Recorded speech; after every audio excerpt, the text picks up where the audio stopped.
Учените все повече са убедени, че тези, които медитират всеки ден, променят начина, по който функционира човешкият мозък.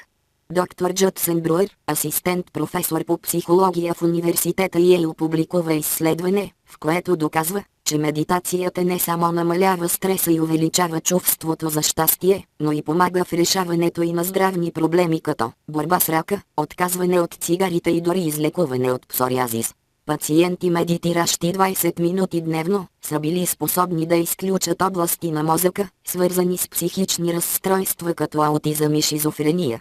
Неврологът Сара Лазар изследва 20 медитиращи активно хора и 15, които не медитират.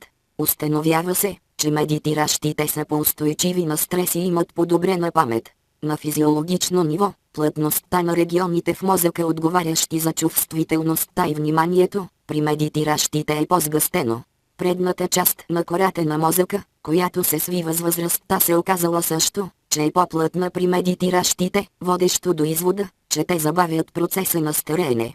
Дълбоката медитация е и нещо повече от начин да успокоим мислите си и да понижим стреса.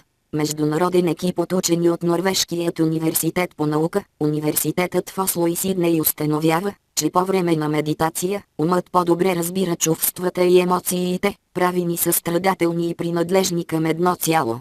Науката сега доказва, че чрез медитацията можем да постигнем по-добро здраве, да подобрим имунната си система, качеството си на живот и начина си на мислене. Отнема 20 минути дневно. Въпрос на приоритети.